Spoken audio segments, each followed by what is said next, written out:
Ladies and gentlemen, this is Brian Pillman Jr., and you're listening to Count It Out with Mike and Tyler. People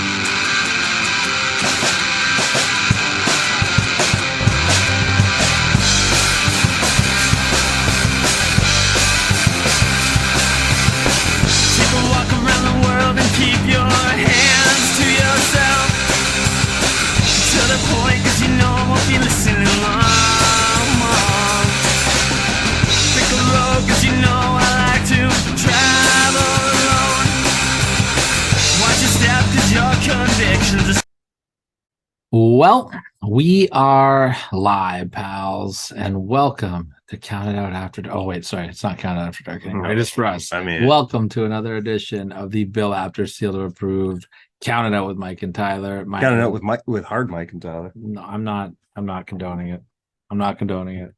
But it is a great drink. We're gonna try to get a sponsorship by Mike's Hard's Iced Tea, and you're gonna totally blow it by calling yourself Hard Mike. My name is Tyler. I'm joined by Hard Mike, and I feel like I need a shower after I introduce you now. Thank you for joining us once again. We greatly appreciate it. I'm going to try something different this week. Our YouTube has been doing really well, and we appreciate it.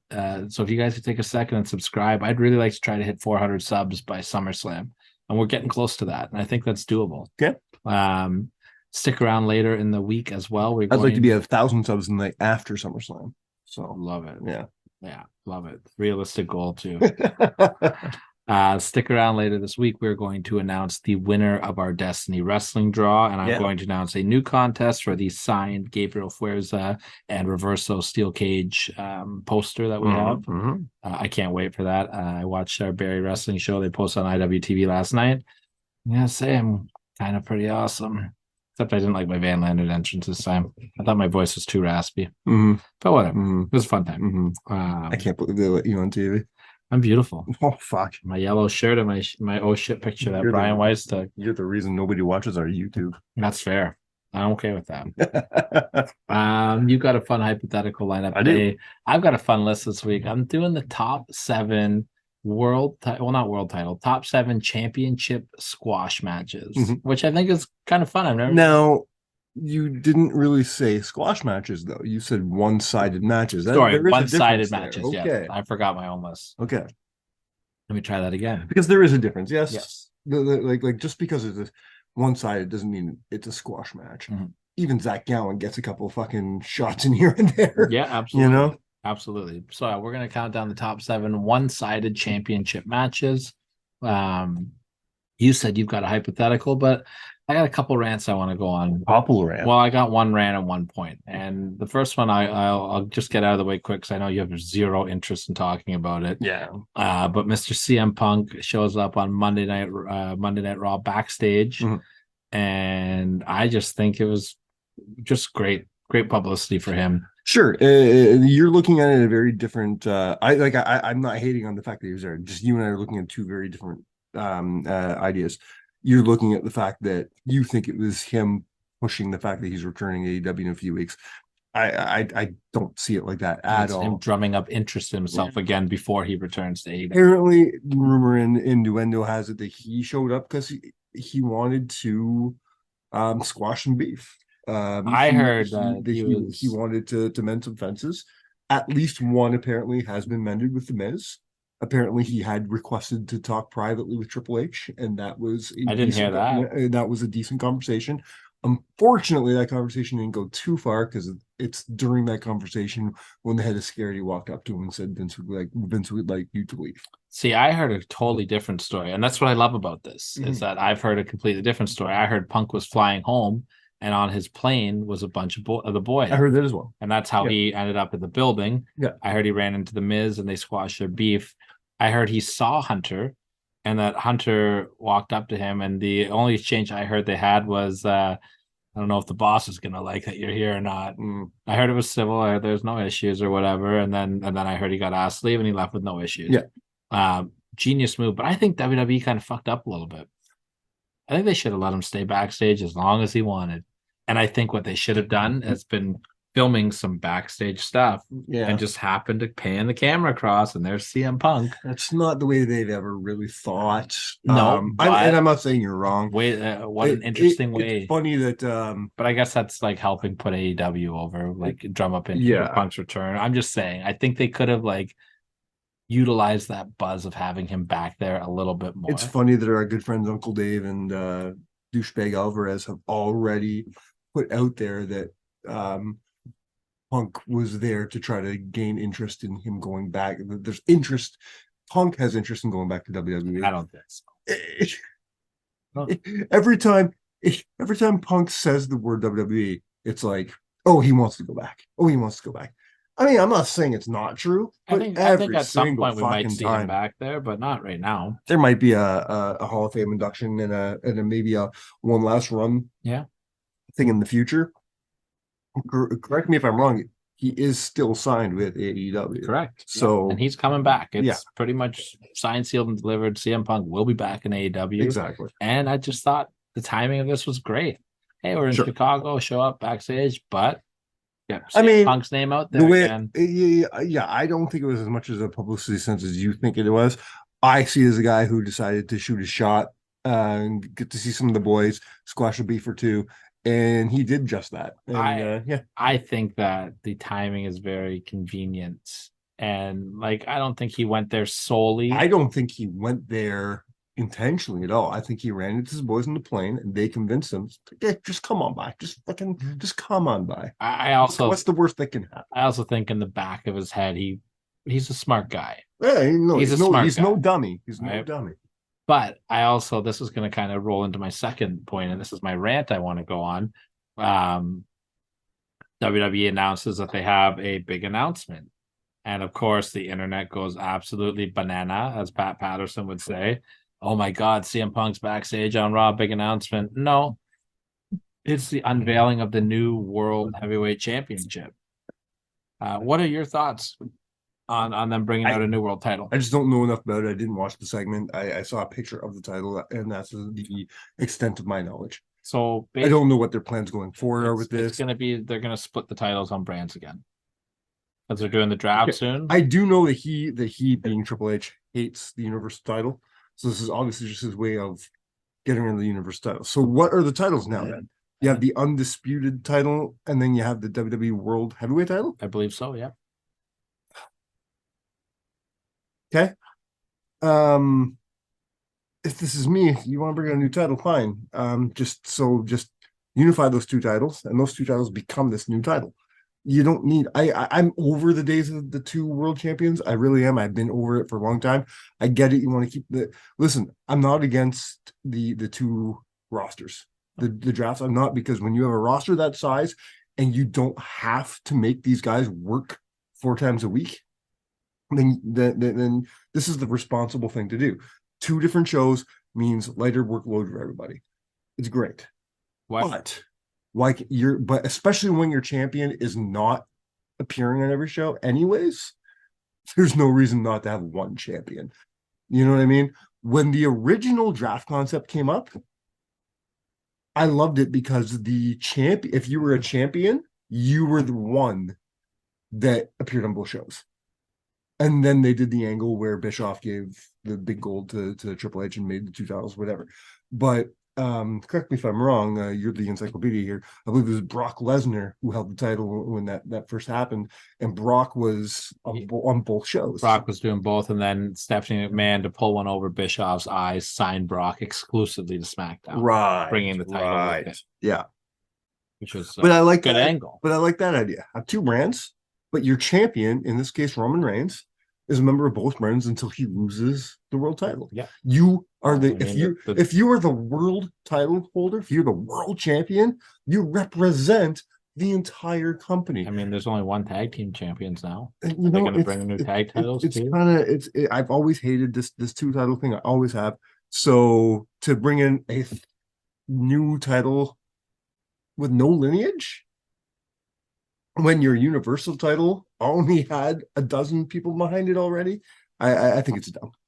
So I have a couple takes on it. Number one, what a missed opportunity to continue to try to elevate the United States and Intercontinental titles. Sure. Right? What do you need another world title for? Just make the U.S. champion mean More something. important. Well, and they've been trying. If it's me, I'm getting rid of that. I would get rid of the title a long time ago. I'm And not just a have fan the of the U.S. IC title. title. Just have the U.S. title. Have the IC title mean what it meant in 1994. Yeah, and You know that's, what I mean? that's fair. Also, my question to you before I go on my rant is, who do you think the first champion should be? Wow, it's strange that I haven't even sat down to think about this. Is it brand exclusive? It's Raw. It's a Raw title. I don't even know who's on Raw, to be perfectly honest. Everyone's saying the favorites to win it are McIntyre, Seth Rollins, or Cody. Okay, so out of those, your money draw is probably Cody. Me personally, I throw it on Seth. Let Seth be the torchbearer for a bit, and then have Cody chase him. I would throw it on Finn Balor. Is Balor on Raw? I was going to say Balor, but I thought Judgment Day was on SmackDown. No, they got moved to Raw. They got moved to Raw. Okay. Rhea might be SmackDown now, but Judgment Day is still on Raw. But it's what has the draft happened already? No, but they've been Raw, but Rhea won the SmackDown Women's title. Oh, I see. Right? Okay.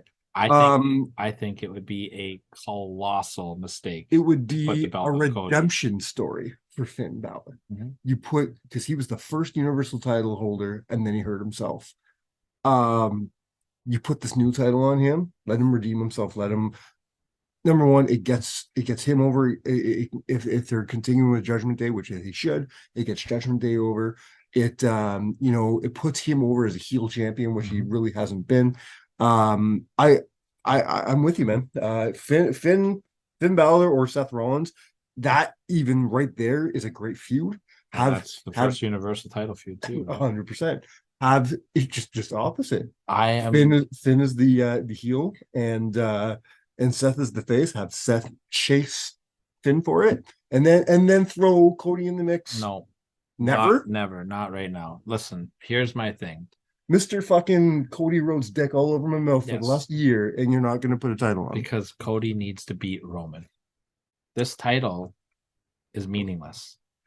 And this title, but why can't you have Cody and Roman on two different shows as champions and then have them clash eventually? Well, what's the point? They're trying to get away from title unifications, but they've never gotten away from that. But that's what this is for now. Yeah, right? They've done it 1,000 times. Yeah, and they'll do it 1,000 more. And 6 months later, they won't put the belt on Cody and then be like SummerSlam unify the belt again. That's stupid, right?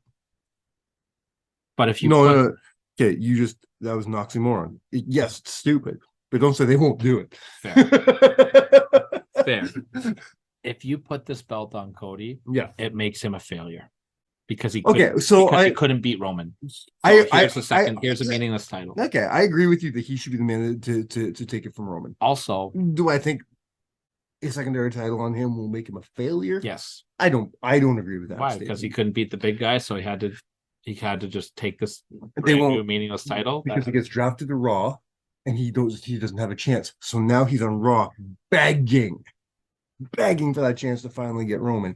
And if it takes a year, if it takes 2 years, it builds. It's got to be SummerSlam. It's storytelling, man. It's got to be SummerSlam. They can't wait a year. It's too long. They have a story. It's gonna work. They need to stick to it and have Cody beat Roman. It has to be this year. Next year's too long. If they put this title, I'm feeling you're gonna get heartbroken, man. Well, it's not gonna be me. It's gonna be they're gonna miss out on what could be a mega superstar. Yeah. Putting this belt on Cody is a huge mistake. Also, why are we creating this title? Yeah, there is no need for it. No, it's not. Physically, it's beautiful. I don't care. Yeah, no, nice. I just say it's beautiful. Sure. Everyone's making fun of it, saying it's rip off the big gold. Okay, fine. Big gold is nice too. Big gold is nice. This is big gold. I sent you that picture. Yeah. I like it. Fine. Let me copy your homework. Okay, but don't make it look too obvious. It was big gold and then WWE. The funny thing is, I don't think they're ripping off the big gold as much as they're ripping off their own design for the Intercontinental title. I agree. Yeah. But so here's my rant though. Why are we introducing this title when your unified championship and the WWE title has never felt more important than what it is right now? I agree with you. So why is it that we are, everyone's like, oh, well, your champion needs to be on the show every week. Well, does it? Does he? No, he doesn't. No, he doesn't. You know why? because that devalues it. Yeah. This is special. Roman Reigns I is special. I used right to be now. in that camp because I was, I grew up in the same era of wrestling, so we got so used to seeing Stone Cold Steve Austin on TV every fucking week. But Austin Then you needed Austin on then, TV. then The Rock was on TV every week. Then Cena was on TV Yeah. every week. So we got spoiled. We got conditioned to seeing our champion on TV every week. Let's go back a little bit though. Let's go back before Stone Cold Steve Austin. All right. Was Hulk Hogan on WWE television, on Superstars, on Canadian Challenge, was he on all that? Because Raw wasn't the thing. So was he on all those shows? No. Was Andre the fucking Giant doing every fucking loop? Nope. Back then, champions used to be the sale. The champions were the, hey man, that the show coming up, the champ's coming. I mean, case in point, let's look at the house show they did in Toronto a couple months ago. 3 weeks out from the show, or 2 weeks out from the show, they announced the main event is Roman versus Sammy. Yeah. And they sold like 4,000 tickets because in a second and a half. But like they sold it, like it went from being a well-sold show to a sold-out show because they announced Roman. Now, if Roman was on TV every single Monday or every single Thursday, not be happening. Would that show sell out so quick? No, because they can watch him whenever they want. So he's an attraction. My main point right now is when your champion should be. When you have your world champion and your world title mean more than it's meant in over 20 years, why fuck with that? I think it hurts. I think it devalues when Roman finally loses it. I think you kill Cody dead in the water if you make him win. Sure. And he doesn't beat Roman. Let's say I concede to that fact, okay? We'll take the Cody factor out. Your question is, why are they creating this title? I think I have an answer for that. It's not. I don't even think it's politics. I think it's an idea not thought through.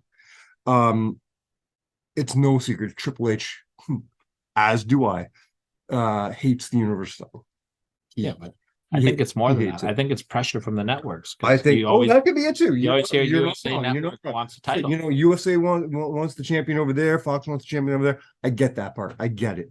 But again, that could be saved by having a champion on both titles, on both shows. Which they have been doing. Yeah, exactly. So you still don't need two titles for that. I think Triple H hates the Universal title so much that the only way he can justify destroying it and getting rid of it is by creating a new one. Or so how about this then? And I don't agree with that. You have Roman, but I think that's why. Have Roman keep doing what he's doing until, let's say, SummerSlam, and have Cody beat him, and then the next night on Raw, you unveil your new title design. I also don't like the titles, the names of the titles, okay? If you have a champion, I'm the world heavyweight champion. Well, I'm the undisputed champion. I win. I'm the universal champion. The universe is bigger than the undisputed. But the undisputed champion, that just means the universe is bigger than the world. It's fucking stupid. I agree. It's no, I agree with you. You're not wrong. I just think it's terrible timing. I stand by every time somebody bitches about something that just happened, I always go to let it play out. Let's see what's going to happen. From a straight out the box, 24 hours removed standpoint, I'm with you. I don't like it. I am always willing to give wrestling the benefit of the doubt. Now, negative opinion, unfortunately, is right 6 times out of 10. But then there's those 4 times. We could be wrong. This could be a great thing. Let's let it play out. I don't care if the first ever match for this title is better than Shawn Michaels versus The Undertaker at WrestleMania. I still don't care about this title. No, you don't know. Well, let's talk here. I just think it hurts. Yeah. I'd be fine if they want to introduce this after Roman's reign is done. Okay. Roman's reign. Yeah, I like that. I didn't mean to do that. Yeah. But I just think this is so stupid. So how are they crowning a new a first champion? Have they announced that yet? Tournament. Okay. That's not set in stone. Don't tell me they're fucking. Oh my god, they are, aren't they? What? They're gonna crown a champion at the fucking Saudi show. No, I think it's gonna be a Night of Champions. that shot? Saudi show. Oh, There it is, right there, ladies and gentlemen. We just solved the whole fucking mystery. I don't think so. Yes, it is. Triple H and Vince McMahon have their dicks so far up Saudi's ass. Yeah, but I just think like it's Night of Champions. It's just the timing of it. I don't think it's like we got to crown the champion Saudi. Yeah, no, I mean Yokozuna is going to be the first champion ever. the first championship match will be Yokozuna versus the Big Boss Man. Hell in the Kennel. Hell in a Kennel. And if I have anything to say about it, the special guest referee will be Eddie Gilbert. Oh God. You know what? I'm going to explain this inside joke to everybody. Mike and I have a running inside joke about Eddie Gilbert right now. About a year ago, probably about a year ago, maybe a year and a half ago. Maybe a little longer, yeah. Mike sends me a text message, and he goes, "Hey man, I think I thought of a great guest that we should reach out to on the show." And he's like, Eddie Gilbert. It's like, what? First of all, I'm not fucking wrong. Eddie Gilbert would be a great interview. Would have been a great interview. And I replied to Mike, I thought you were joking. And I was like, well, it might be hard to interview him from the grave. And Mike was like, what? Eddie Gilbert's dead? I'm like, he died in 1994. Mike. No fucking clue. I figured he just retired and faded into the sunset, was banging Missy Hyatt, divorced. I had no idea, man. Missy Hyatt broke Buff Bagwell into the business. I did not know that. That's more ways than one. Yeah. But yeah, Missy Hyatt. Buff Bagwell's a male stripper. Yeah. Want to talk something, Bob? Yeah, do your hypothetical. I'm excited. There's a lot of talk. I don't want to go into stupid people doing stupid things, but there's a lot of talk on the internet about legacies. About, faction. Yes, like the faction. For the record, hold on, because I'm sorry to cut you off, but just for the record, Mike doesn't tell me what these hypotheticals are. So like I have to go off the top of my head here. No. So I love that. We'll see what I come up with here. See how smart you are, motherfucker. Fuck. A lot of talk about legacy going on right now. Like people talking about who had the greatest careers, who left the biggest marks on the industry. And it really got me thinking. So I'm throwing some stuff at you. All right. I took a bunch of the greatest names in professional wrestling history. Okay. And I put them against each other. Like in which regard? And here's the regard. Who had the greater career? And with that career, who's leaving the biggest legacy on this business? Is this gonna be like whole kit and caboodle, in-ring promos, yes, in-ring promos, everything like that. Drawing money, everything. However, here's what it doesn't include. It doesn't include the backstage shit. For example, if we end up, I'm not saying if we are or not, we're going to talk about Triple H. The fact that he is now the CEO of the company, I don't give a shit. So we don't care that for instance, when everyone's like Triple H buried everybody, none of that shit matters. It's just what we see. It's what we see. It's who lifts the biggest legacy with their body of work. Right. Who had the best matches, who had the best promos. With the body of work, I will tell you, leave the biggest legacy. I will tell you without hearing anybody on your list that Shawn Michaels will be the hardest person to top. So I'm not going to disagree with that.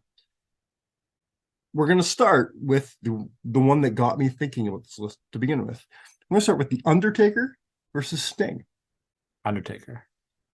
Now, I should have told you this before. I don't want you just to throw out names here. Let me explain why. I want you to explain why. Undertaker is much more respected than Sting overall. Not that Sting is not respected. Yeah. But now Sting's career was quite a bit longer. No, it wasn't. Was it?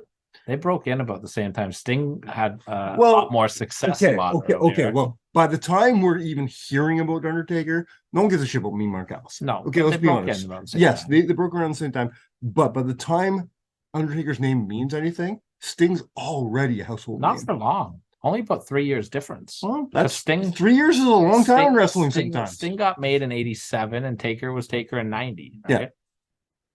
Yeah, I say Undertaker. I say if you take a look at his body of work in the ring, it's much better than Sting's body of work in the ring. Promo-wise, I will give it to Sting. Sting may have been the man in the NWA for a while, but how long was that while? And I think the evolutions of the character as well. While Sting did evolve and they were fantastic, I think Taker might have him beat a little bit. Oh, actually, that's tough because Surfer Sting to Crow Sting was powerful. I didn't like Biker Taker, but it was still strong evolution. People like Biker Taker. I'm gonna go with Taker overall as an overall body of work. I also went with Taker. Yeah, I gotta go Taker. We're gonna do the Nature Boy, Ric Flair, Yeah. versus the immortal Hulk Hogan. Hogan. I'm going Hogan as well. Hogan. Why? Hogan changed the business more Yes. than Flair ever could. Now, Flair, if you're I'll going, never take anything away from Flair. no, Flair's body of work speaks for itself. top 5 greatest of all time. 100%. But we're not talking about the greatest of all time. We're But talking about legacies. we're talking about legacy, and we're talking about the full package here. Hogan drew more money. Listen, he may have Flair may have had better matches, where arguably was the better promo man, but Hogan could cut a fucking promo. Hogan cut a promo. Now Flair, here's the big thing too, that you could make an argument for Flair as well. Match quality, not even close. It's Flair. Well, it's Flair. No, it's Flair. It's Come Flair on now. by a long shot. Yeah. Hogan was mainstream, but Flair became mainstream after his career. Yeah. With all the rappers loving him. Yeah. Woo is iconic. What You Gonna Do is iconic. But if you're looking at people that grabbed the business and changed it, Hulk Hogan took the business to a level that Ric Flair did not. Yeah. And Hulk Hogan made that. And could not. Yeah. Hogan was special. Yeah. And nobody could have done what Hogan Flair was doing. better. Flair was better, but we're not talking about just better performer, better promo. We're talking about an overall legacy in the business, and Hogan is it. Yeah. I think this is a tough one. We're going to go the game. Triple H versus Randy Orton. I'm going to go Triple H. I'm also going to go Triple H, but this was hard for me because I think it's too obvious to go for Triple H, right? But then you start looking at them, weighing them out. Orton's got what, one? He's one title behind Triple H. I think so. Yeah, his rise to the top was much faster than Triple H's was. His storylines, while don't get me wrong, Triple H had some amazing stories over the years, but he also had a lot of duds where Randy was pretty much bangers all through his career. There's a lot of similarities with these guys too. They both got established by Mick Foley. Like Foley really made them become serious. Very true. They both could never be the main guy in the company. Also, they were always Randy was just tipping that number 3, number 2 spot. Randy was always behind Cena, Triple H, and Batista. And Triple H was always behind Rock and Austin, right? Yep. Randy Orton, I do think, will go down as probably the most underrated superstar. He's one of the greatest professional wrestlers of all time. We've had this talk on the show about Randy before. He will go down as one of the greatest professional wrestlers of all time. That doesn't get the legacy. He does. But if we're talking legacy, we're talking mark on the business. Take away the backstage politics. You got to look at DX, right? DX, Evolution. Yeah. Just the stuff that Triple H has done, the stories he told, the championships he held, the matches he had. And how about this one? Without Triple H, there would be no Randy Orton. You're not wrong. I'm going Triple H on that one. Very good. Name you already brought up. We're talking about the Heartbreak Kid, Shawn Michaels. And Shawn Michaels. I feel like, okay, but I feel like there's only one man you can put him up against. Bret Hart. Chris Jericho. I give it to Shawn Michaels. But give it a thought. Stop for a minute and think about Chris Jericho's entire career. Chris Jericho's got one of the greatest careers of all time. Also gave it to Shawn Michaels. But Chris Jericho is on his fucking heels. Kurt Angle will tell you so. Yeah, I would have had a harder time. And let me put one on you then, because I don't think anyone could touch Shawn from an overall body of work, from a complete package. The only thing he never really did was draw big money. Exactly. But the business was different at that time also. And by the time he came back... Here's one for you. Yeah. Chris Jericho or Edge? Chris Jericho. You give it to Jericho? I do give it to Jericho. And don't get me wrong, I love Edge, but I think Jericho probably drew more money. That's hard. Edge made thinking about it. Yeah, they'd be on the same precipice. It's funny because Edge didn't end up making this hypothetical because I couldn't think of who to put him against. So that's funny you say that. Like when I think of if I put him against anyway, I may have put him against Kurt Angle. I always try to, like, I've been thinking recently about who would be on my Mount Rushmore of Canadian wrestlers. And you lock Bret in there for sure. Of course. Who else do you put on there? I put Rick Martel on there every fucking day, man. Okay. I put Rick Martel on there every fucking day. I understand our love for Rick Martel, but he is not on the Canadian Mount Rushmore of wrestling. He puts Stu Hart on there. I personally don't. Not as a wrestler, as a promoter, sure. Not as a He's wrestler. Canadian. Yes. We're talking about Canadian Mount Rushmore. Yeah, but we're talking about wrestlers. Okay, not as a so wrestler. just wrestlers. We go Brett. If we're talking promoters, sure, but as a wrestler, no. Brett, Owen. You put Owen on? I put Owen on. I think Owen was a better wrestler than Brett. You put Jericho on? I think I put Jericho. Well, Jericho's not Canadian, so that's hard. Jericho's Canadian. No, he's not. He was born in the United States. He gives money in the United States, and his wife stormed the Capitol. He is a fucking American. Do I put Edge on? Yes, I put Edge on. I think so too. I do put Edge on. Who do we got right now? We got Brett. We got Edge. You gotta look at guys like Ripper Billy Watson. You gotta look at Gene Kiniski. Oh, sorry, dude. Roddy fucking Piper. Roddy Piper's not Canadian. Fuck you, he's not Canadian. He's Scottish, man. He played a Scottish character. He was Canadian through and through, boy. All right, let me get back to my list here. We're doing The Rock versus John Cena. You got to give it to The Rock, but it should be Cena. I'm giving it to Cena. I gave it to Cena. I think the overall impact on the business, Cena was the Shawn Michaels of his day. Cena had the company when it wasn't drawing the money it was. He, where Shawn Michaels had the company where it wasn't drawing Hogan era money and trying hard to get back on top. Yeah, Cena had the company when it wasn't drawing Austin money. And he did it, man. He fucking did it. But you're talking about legacy. I think we're going to talk about. Okay, if you're talking about run, if I go out in the street right now and talk about John Cena and The Rock, so many people are like, Dwayne Johnson was a wrestler. True. Everybody knows that John Cena was a wrestler. Everybody does. But that kind of spins off into each other, though, right? People like The Rock is such a big deal now in the world that people forget that he was a wrestler. But we're not talking about that part. But people know that John Cena was a wrestler. John Cena. I think most people know The Rock was a wrestler. I think John Cena. No, though, because I've seen interviews with him. It's like, how did you get your name? And he explains The Rock story. And he explains The Rock story. And they're like, you were a wrestler? Yeah, well, those are idiots. I would say the majority of people in the world know The Rock was a wrestler. I think this is the first one we're going to disagree on. I think I'm giving it to Cena in the long run. I mean, Cena had the most impressive run. He had the most impressive run on top out of anybody in the WWE except for Bruno. Mm-hmm. Oh. And Roman Reigns. No. We're getting there. We're getting there. We're not, though. Cena was on top for way more. Yeah. Cena was on top. I know. Roman's been a bit player. This is an obvious one. I think we'll both agree on this one, but it's going to be a fun discussion. We're going to go Stone Cold Steve Austin versus CM Punk. And we're doing entire careers here, like full careers. That's Austin. Of course it's Austin. Austin, I think it goes... But it goes Austin number one on the list, and then maybe Shawn. But it's fun to put them together because Punk did have a phenomenal career. It is fantastic. You know what I mean? But I mean, not one name that you mentioned on this list so far. And I should have when I started at the top and be like Shawn Michaels number one. No, it's Steve Austin. Nobody on this list. Steve Austin's got the cut. Shawn, if we're just talking like in-ring work and stuff like that, Shawn's probably got the biggest legacy of everybody. Man, stunning Steve Austin had some fucking bangers. Yeah, bangers, but not like Shawn, man. No, he didn't. And let's be honest, by the time we knew Steve, his best matches were behind him.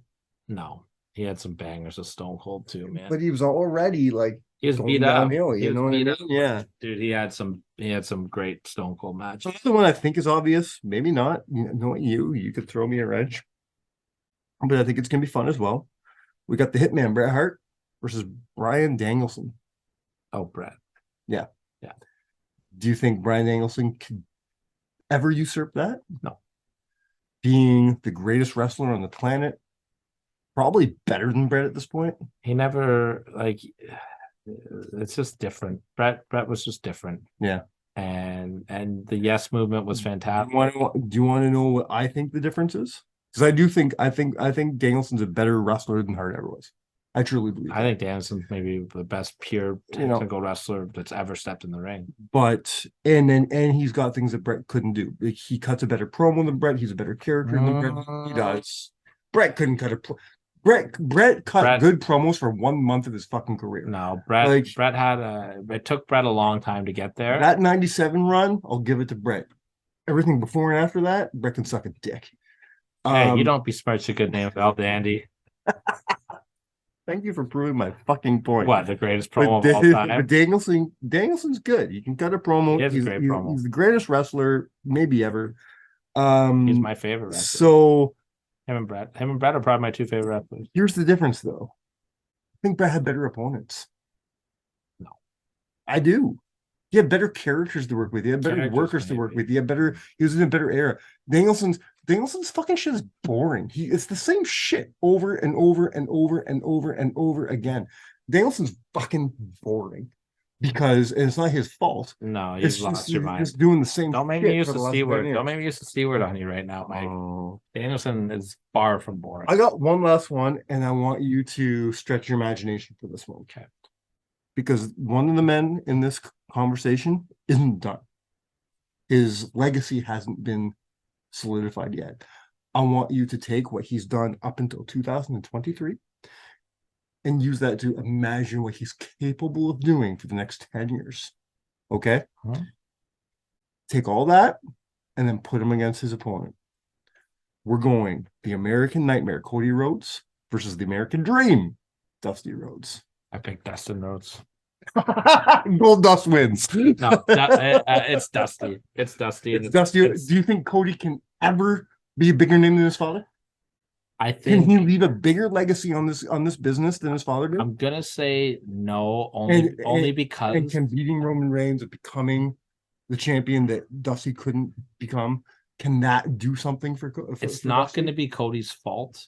It's the way that wrestling fans are today that's going to hold Cody back from surpassing Dusty. Yeah. Dusty Rhodes. What is Dusty's legacy?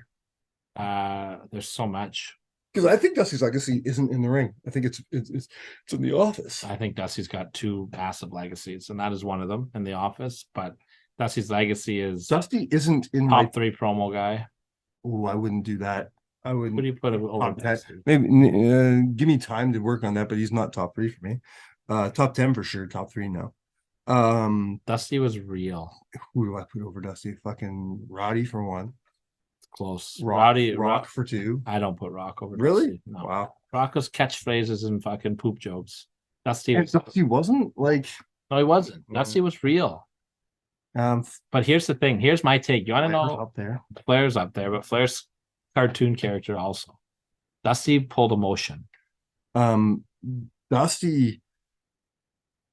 He doesn't make my top 50 professional wrestlers, dude. No, I don't think he does either, but he didn't need to. But Dusty drew a shitload of money. I'll give you that. Here's my unpopular take.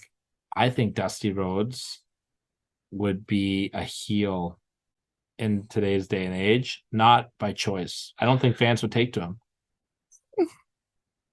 I don't know. And I say that because I'll tell you why. Because do you know what I've always considered Stone Cold Steve Austin's character to be an upgrade on Dusty?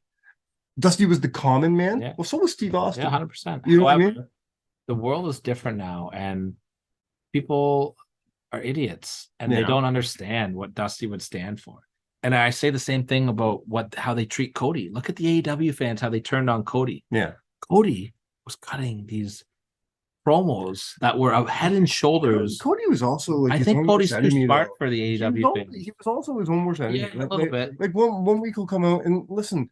I'm not on the I hate Cody bandwagon by any stretch of the imagination, but he would piss me off because he would be on this stretch. It's like, okay, I'm finally getting back behind Cody. Then he would come out and like retire his boots in the middle of the ring and then come back out and wrestle the next week. Yeah, he did like shit like that would just like. But by that point, you're fucking yourself over here. By that point, the crowd had already turned on him.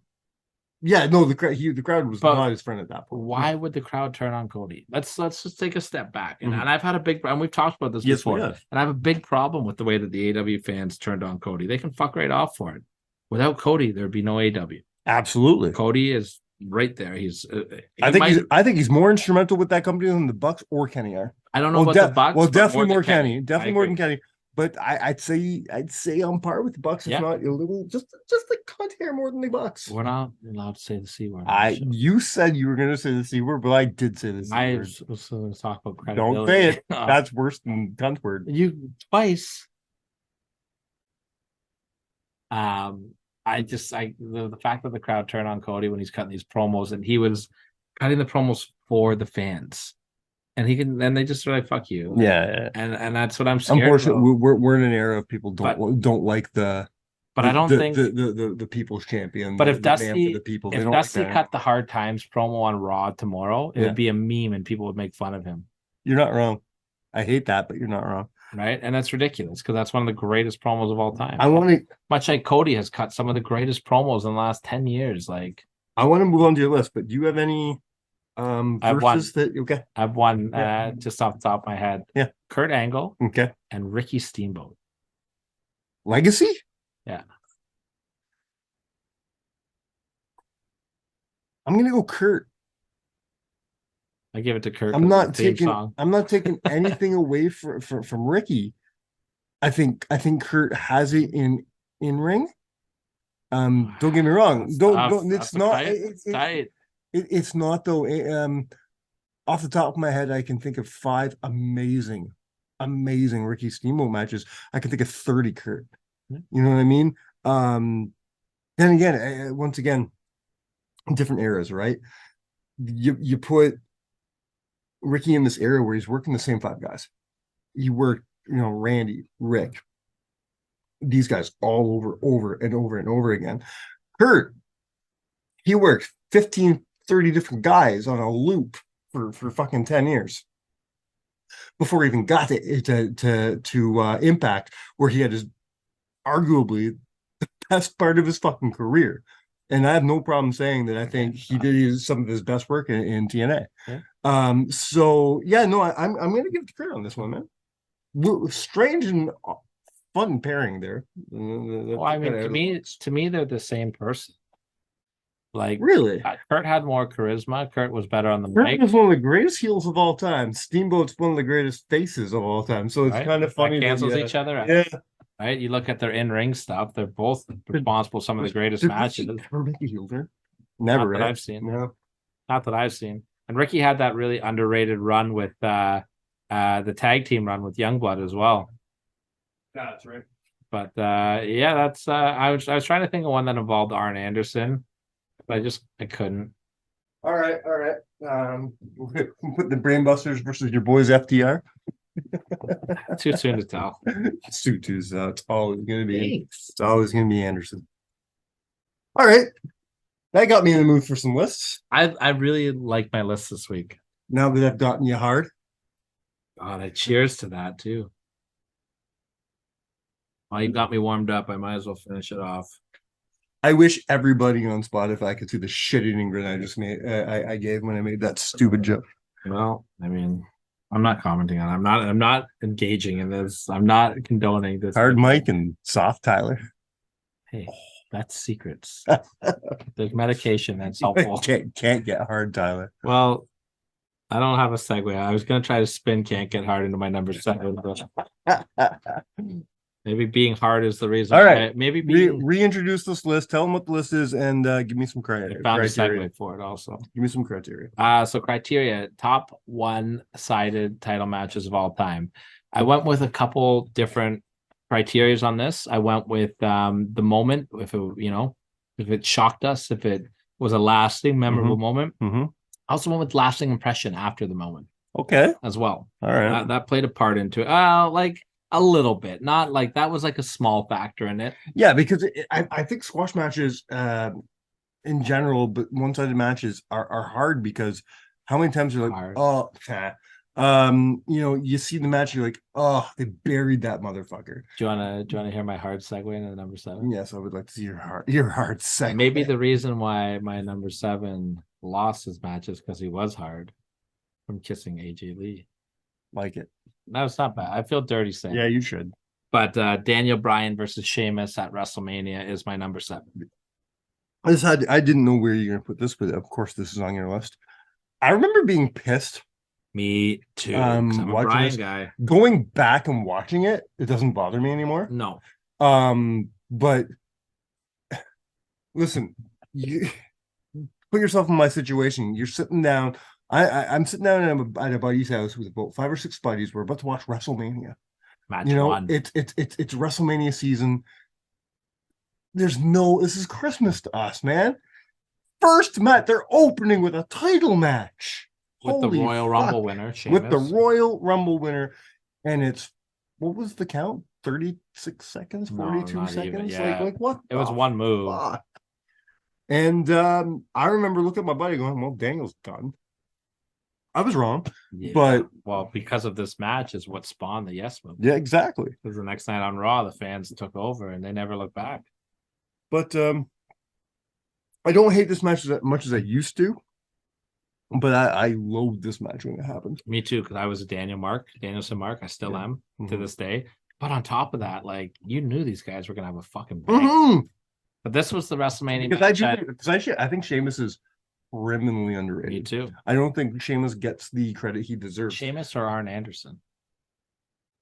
Legacy? Yeah. Right now, before Sheamus's career is over, it's Arn Anderson. Talking in the best horseman. Let's talk again in 10 years. Randy Orton or Sheamus? Randy. Yeah. Fuck you, Sheamus. You lost 2. Randy versus Arn? I'm giving it to Randy. I'm giving it to Arn, but I'm an Arn Mark. I can't get over it. The other thing about this match too, these guys are the WrestleMania match that just could never happen. Because they were supposed to be the dark match, the heat match the one year, and it turned into the Battle Royal. Yeah. Then they had this match, and then they were scheduled to fight at WrestleMania 30 until Punk walked out. So yeah. Number 6, we're gonna stick with the D's, and we're gonna talk Big Daddy Cool Diesel versus Bob Backlund. Mm-hmm. This was right after Survivor Series 94, Madison Square Garden, and Diesel literally. This was a house match, right? House show. Yeah. A house show. I mean, Diesel brand new baby face, and this was quite a way to put him over. Let me tell you. Did they ever justify or give a reason why they put a title on Diesel in a house show? Anything can happen in the WWF, brother. And that's a reason in itself. Well, I mean, go to those fucking house shows because you never know what's going to happen. But I think Brett needed time off because he was going to film Lonesome Dove, right? And the same thing. Didn't Bret and Flair happen at a house show as well? Yeah. But with Diesel, like the time was kind of there for Diesel. They had like slowly been building him up all year. He had that impressive Royal Rumble showing. He won the IC title. He won the tag titles. And then they did that great turn with him and Shawn.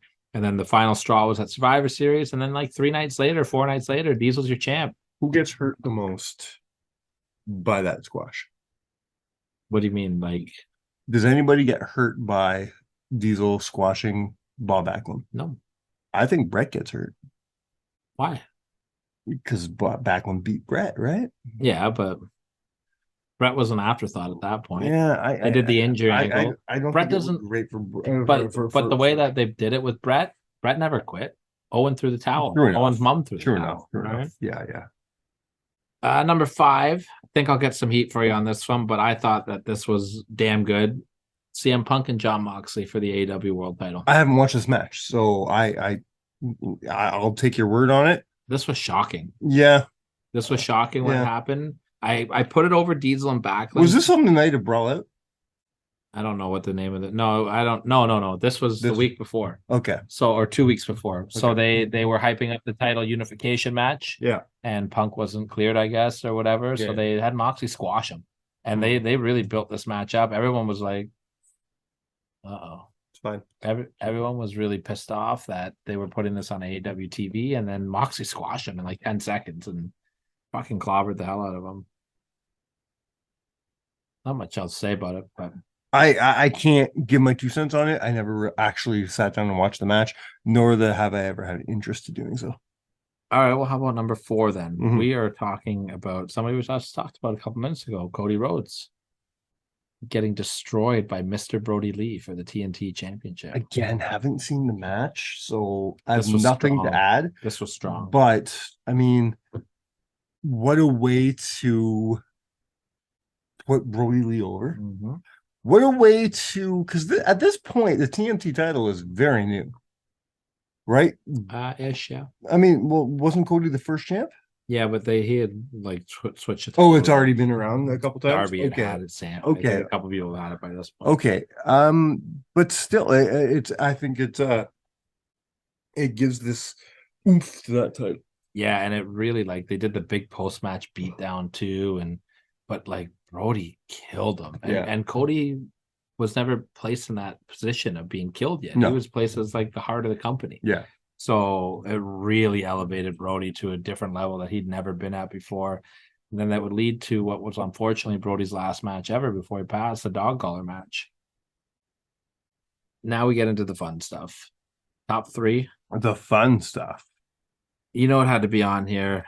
Brock Lesnar squashing John Cena. I thought it was gonna give me your number one. So I got a couple deep cuts. Okay, cool. Top two. Yeah, this I don't know what your 2 and 1 can be, because this would have been my number one. I remember being pissed off going, what the fuck are they doing? But looking back, and Genius. you know, it really was. What a way to get to just make Brock into this fucking monster. It doesn't hurt. Nothing can hurt Cena at this point in his career. You know, nothing. Cena laid on the sword for Brock, because Brock had been gone for, what was it, 9 years? Yeah, but Brock been back for a while by this point. But Been back for 3 years almost. yes, he had been, but he hadn't. No, they floundered. Here's the thing, though. He came in, and the first thing he did was lose to Cena. Yeah. So the next program they do, he fucking murders him. No, yeah, but with Cena, yeah. But this was smart because like he had just like been floundering a little bit, and then he beat the streak, and then he beat up Cena real bad. And there was nobody hotter in wrestling at the time than Brock. No. And you can't be. And this was just, and John Cena was the guy. Yeah. And no, I think this is smart booking on everybody's part. I agree. I think John did the right thing by allowing this to happen. No. I don't know what your 2 and 1 could be. Number 2. Let's see if you can pick it up by this sentence. Get me somebody out here. I don't care who it is. Taking us back to SummerSlam 1988. The Ultimate Warrior against the Honky Tonk Man. Holy shit. I don't know what your number 1 could be, because this could be a number 1. This was my original number 1. This could be a number 1. This is my original number 1. Everybody knows I'm no Warrior fan. But what a moment. But what a fucking moment. Yeah, and let's talk about Listen. This. Break it down. Was Honky the longest reigning Intercontinental Championship champion at this time? Yeah, I believe he still is. Is he really? I don't think Gunter has passed him yet. So it's got to be close. The longest reigning IC champion in history, the man who self-proclaims himself as the greatest Intercontinental champion of all time, possibly in 1988, one of the, I'm going to say, top 3 most hated men in WWF. Is that fair to say? Absolutely. Who like no one was more DiBiase would be the only other one. You know? Randy was Macho face. With it? Okay. Didn't know if he was the king yet. He was the world champion. Okay. So he's one of the biggest heels in the fucking business. And then you have him not only lose to one of the hottest baby faces in the world, but he wasn't. He got, but he was on his way. Yes. He was on his way. This was Warrior's first break. But this was where Warrior became the hottest babyface in the world. Yep. And it wasn't because he beat Honky. It's because he fucking beat him with ease. Well, and the way they did it was great too, because Honky was supposed to fight Brutus Beefcake. And they did an injury angle with Brutus because he had to feud with Ron Bass. Apparently that's a big priority. And so Honky was like, I'm going to do an open challenge. And I just thought the way this whole scene was done was fantastic. Get me somebody out here. I don't care who it is. I just want to wrestle. Yeah. And Gorilla, I'll never forget him in comedy. Well, you better be careful. There's a lot of big boys in there. Maybe it's superstar Billy Graham. And then Warrior's music hits. And it was like, people were like, "Oh shit," because Warrior hadn't been in a program by this week. Yeah. He'd worked like a program with Hercules. You know what I mean? Like Mhm. he was over, but he wasn't over yet. You know what I mean? He hadn't really done shit with Ricky yet, or with Rude yet. No, Yeah. To top it all off, too, you're in Madison Square Garden, and the place went nuts, and that's where I think people looked at the Warrior and was like, "We got money Yeah. here." Yeah. And the way he did it, and the way the match went, absolutely perfect. Well, And it was Honky's idea. of course it was, because Honky, say what you want about man, man's business. No, Honky. Man knows how to make money. Honky knew he couldn't get a match out of Warrior and said he wanted to squash me. Oh, this idea for the squash. Yeah. Okay. But still, that's money right there, man. I think He's smart. I think it's one of the best IC title moments of all time. And this also helped me realize what your number one is. It's obvious. All right, you say what it is. That it's WrestleMania 12, Warrior versus Triple H. Well, if that was for a title, maybe. Yeah, it was not for a title. I know. You have no idea what number one is? Off the top of my head, no, I can't think of it. My number one is I didn't even know it was going to be on my list until I found it. Oh, it's that deep of a cut. We are going all the way back to Bruno Sammartino Fuck off. versus Buddy Rogers. Why is this your number one? Because this was the start of Bruno Sammartino's 8-year title run, and he beat Buddy Rogers, who was the biggest heel at the time, in 48 seconds. Yeah, but in Madison Square Garden, and the business that got created after this moment, and Bruno getting established as being the first ever WWF champion. I hear there's a lot of politics behind this. Buddy had a heart attack. Okay. Buddy had a heart attack before the match. That's why it was a squash. Okay, I did not. But the business that came out of this squash, it might be one of the most important matches in company history. Mm-hmm. And I had to give it my number one spot because of all the money that came after that, and because of who Bruno is. Well, the fact that, in 2023 we still talk about Bruno. We are right now talking about the fact that in a few months from now, it's very possible that Roman Reigns will be the 5th longest reigning champion in history. Mm-hmm. We will never, ever talk about Roman Reigns. Roman would have to hold the belt for 4 more years to beat Bruno. Yeah. He would have to hold it for 3 more years just to touch Hogan. We got not Hogan. No. Sorry, Backlund. Right now, he is dead set. He's got a few months to beat Pedro. Then he's got to beat Hogan. No, he's got to beat Bruno. Oh, Bruno's second reign. Yeah, because Bruno out of the top 5, Bruno's in there twice. Yeah.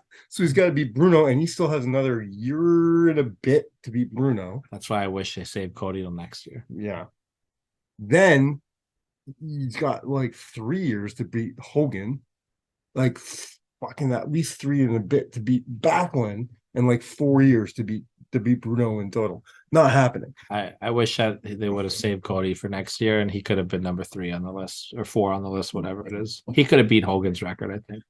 This was a different era, of course. You could have your champion be champion for 8 years.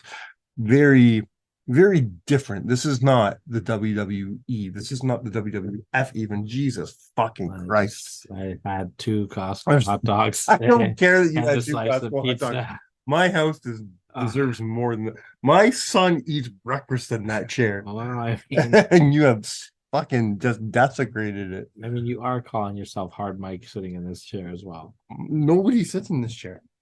Well, my son doesn't eat fucking Cheerios where Hard Mike sits. I'll just tell him not to drop the Cheerios on the chair. That's a pick that. I'm not your piece of shit. Well, I mean, I almost was there. Oh my god. You want to be Hard Mike? I'll be Shitty Tyler. I truly hope you shit your pants on your drive home tonight. And you can't beat Father Time. He's undefeated. Fuck. That's Bruno Sammartino for 8 fucking years. I gave this my number one. I because of you made that very clear in your criteria that the aftermath had a lot to do with it. Because you made that clear, I'm okay with this being your number one. It's just such a huge moment in the business. Now, I think a more exciting moment and a funner moment is the Warrior moment. Yeah. But when you take a step back and you look at Impact and you look at where wrestling went after that and the money that Bruno drew, Yeah, the Warrior moment was fun, but that Bruno moment is iconic. Mhm. That's my number one. That's good. I have zero honorable mentions I have a few. because I did zero research I for this. love it. I have a few. Let's go with one that I absolutely hated: Brock Lesnar and Kofi Kingston. That was a much bigger one than Nobody me. sits in my chair. I've got Ronda Rousey and Alexa Bliss at SummerSlam. Oh, that's gonna smell. Isn't it? Hulk Hogan versus Yokozuna at WrestleMania 9. I didn't say these were good. That's why they're not on the You list. sure didn't. Goldberg and Kevin Owens at Fastlane. Well, I mean, Goldberg in, 1997. Yeah. And let's go with one last one, the finger poke of doom. Okay. Can we go on a bit of a tangent? Because I've been thinking about the finger poke of doom a lot lately. All right. Why? Because I think it gets way. I put it in the category of Katie Vick. I think it gets way too much hate. The moment that killed WCW? See, I don't understand why that's the moment where everyone's like, fuck everything. That's the moment where they never drew a big house again. The moment with him and Jeff Jarrett was so much worse. Which one? The moment where he came out and Jeff just laid down and said, fuck it. Yeah, but the company was dead by that point. But that moment's so much more worse. So much worse than the fucking finger poke of But doom. the company, nobody was watching it by that point because of the finger poke of doom. And the finger poke of doom, why? Explain to me why that moment don't use because of the aftermath. Tell me why the aftermath happened. Why is that moment so fucking bad? When I can. It was just easily. It was two heels being heels. No, it wasn't. It was stupid. So I'm not saying it was a great thing, but why? Out of all the things we've seen in WCW, why is that? We have seen killed Goldberg. 300 things. He killed the hottest guy in your company. 300 things worse than that fucking. No, you haven't. That moment. Bill Goldberg was the hottest thing in your company. You killed him. It was two heels being heels. No, it wasn't. It was. You wasted Goldberg's streak. You wasted Goldberg's streak. First of all, Goldberg should not have lost to Kevin Nash at Starrcade. But that's not the moment we're talking about. But it led to this. But that's not what we're talking about. So you hurt Goldberg there. Then let's go back. You want to talk about killing WCW? Let's not talk about finger poke of doom. Let's talk about Kevin Nash beating Goldberg. I have no problem with that. But that led to the finger poke of doom. Ugh. So it's 2 weeks in a row why they die. But the finger poke of doom really made Goldberg look like a fucking idiot.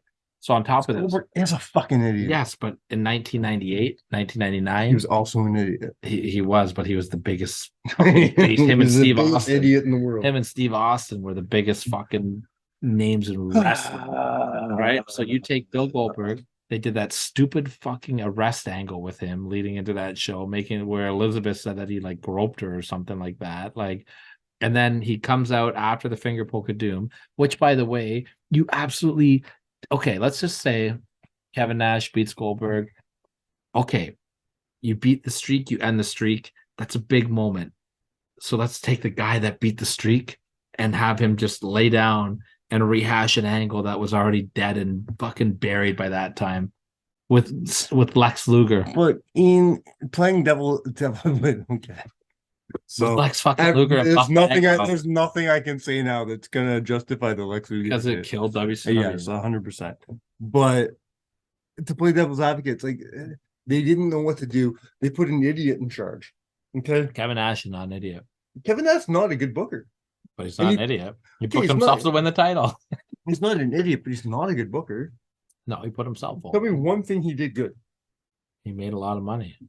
No, he didn't. Kevin Nash? He made a lot of money. He didn't make money for that company. Gives a fuck. That's what makes. No, I'm talking about as a booker. I said as a booker. You said he made You said he made a lot of money. I thought about him personally. He did not make a lot of money. Yes, he did. He made himself a lot of money as a booker. He was terrible for the company, but he made himself a shitload of money. Well, no, he didn't, because as champion, he wasn't drawing houses, just like in WWF. But he still made money. Kevin Nash was rich as fuck. Oh, fuck. But yes, Kevin Nash was a terrible booker. That being said, he's a smart guy, and that was a stupid angle they did. And then it ends with you throw away I just think there's worse angles. It would be like this. It would be like Roman Reigns losing the title, and then whoever he loses it to, they cash the money in the bank in on him and take it away. I think that's a terrible angle. The chances it's of that Logan happening, Paul. the chances of that happening are so fucking high. Unless it's Logan Paul. If it's Logan Paul, it's okay. But I mean, like, you don't just my you just point don't end the is- streak though. You don't end the streak and then throw it away and make it mean nothing. saying it's not stupid. I'm That's what just they saying did. it's not even close to the worst angle WWE. But it's the fucking angle did. that made people be like, "I'm done with this company." And if you don't believe me, go look at the I get it. This is the moment. You're right. The numbers don't lie. And to top it off, they did it in the fucking Georgia Dome in front of a huge house in their home backyard. They turned away their fucking backyard. But for a man who That would be like Sean Gibson for a man making who booking loves himself. his heel, Nobody showing up in Barry wrestling. Like, for a man who loves his heel wrestling, for a man who loves a good like fucking heat magnet, seeing Hogan just do that. yeah, And I like good heat. seeing that big fucking back bump. That's heat, brother. No, it's not. That's so much It's heat. moronic. You said one thing right there. I love good heat, and I love a good heat magnet. Watching Hulk Hogan try to be a fucking cool hip guy with the NWO, which was fucking over by that point. Yeah, but okay. You can't give him shit for trying to be a cool hip guy. He was never a cool hip guy. Absolutely. So by that, right. so by Hollywood that, Hogan, so by that, you're saying the NWO should have never worked. Hollywood Hogan as a heel in 1996, pretending to be a cool hip guy, not being a cool hip guy, made him awesome. Yeah, We're talking about 3 years later. yeah. We're talking about Hogan being much more out of touch. Again, this goes back to my point. The- You have a moron in Kevin in What, Kevin you don't Nash. think Hogan pulled some creative control in there too? I mean, he pulled creative control every fucking by the week, way, every fucking week. Hogan. Oh no, that was a different list I'm working on. Never mind. But he as in Kevin Nash. Nash didn't know what else to do. He's like, well, the NWO worked. Let's do the NWO. Yeah, You know, Vince because Russo, everybody did because it. his hands are tied, and he'd look over to Vince, and this is 100% true because I've listened to Eric Bischoff talk about this on his fucking podcast. You look for the Bischoff, and Bischoff's like, "Fucking, I make you the booker, man. Fucking do your shit. I make you the booker." And he had no fucking support team. So is it Nash being a bad booker then, or is it now you're defending Nash? It's Nash being it's Bischoff's fault for putting a bad booker in charge. I mean, whoever greenlit that finger poke of doom, that's whose fault it is. That was Nash booking it, but Nash was not the president of the company. Bischoff should not have put. Bischoff was having mental health issues. No, Bischoff got fired. No, not yet. Oh, wasn't yet? Not yet. I thought he got his powers taken. Oh no, that was later in the year. Yeah, not yet. At this point, he made Bischoff, and I know this because he's talked about it in his podcast. He was having a lot of fucking issues, and he felt like there was just too much pressure on him from TNT or Turner, and he had to focus more on the company end of it. So in order to do that, he had to relieve himself of the booking side. And for some reason, when he's trying to figure out what to do, Kevin Nash is in the room going, "I'll do it." Why not? And he get it because he's an idiot. Why? You got the championship and killed the company and made a shitload of money. He's not a smart man. He is a smart man. He just made bad business decisions. But for him personally, it worked. I don't know. I've heard some of his wrestling theories. I don't think he's a smart man. He's got the money in the bank account. That's what matters at the end of the day. Yeah. And he thinks that anybody who can wrestle is a fucking. He thinks anybody who's not 6'4" doesn't belong in the business. Listen, he's an idiot. He's an idiot. I don't agree with him, but the only thing I'll say is like he makes these points about guys like the Benoits and the Guerreros and whatever, and he coined the term "vanilla midget." Yeah, about but, every great wrestler in the world. But he made more money than all of them. Yes. You're telling me the NWO didn't make money, Mike? It's the worst drawing champion in WWF history. Okay, and the NWO is the biggest drawing angle in probably wrestling history, right up there. And here's my question: without Kevin Nash, there's no guaranteed contracts. Was he the draw in NWO? One of them. Was he the draw in NWO? Yes, he wasn't. It's him, Hogan, and Paul. Without Hogan, there's no one gives a fuck about Kevin Nash. Are you out of your mind? Well, he's number 3 in this scenario. He's Okay. number 3 in this scenario. I would put him at number 2. Scott Hall was a bigger draw in the beginning of this than Mhm. Kevin Nash was. But Hall and Nash together. No, because Hall came out first. Hall Yeah, came out and 2 Hall- weeks before. And Nash came Nash out the did. next week. Hall, until Hall became useless. It was Hall and Nash together that made that special. I don't. Hall cut the big promo at the end, Yeah, but him and Nash together, and you need to go back and watch those early episodes then when they yeah, were I in get there. the, yeah. They were magical Yeah, together. WCW proved you didn't need to actually wrestle to make any money. You don't at need all. to be able to wrestle to make money, though. You don't, and that's what it is. But like it's a variety show, right? You don't need to be. Everyone doesn't need to be Daniel Bryan and Bret Hart.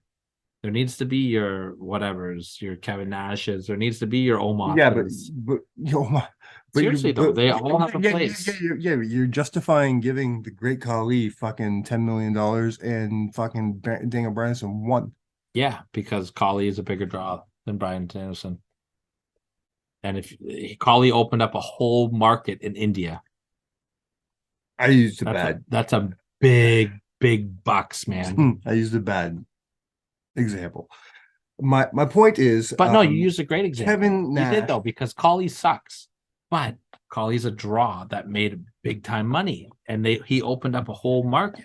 At like it's Daniel Bryan Danielson, whatever the hell his name is he a million times better than Khali in every aspect of everything in the business? Single aspect. Yes. However, Khali had a draw in one market.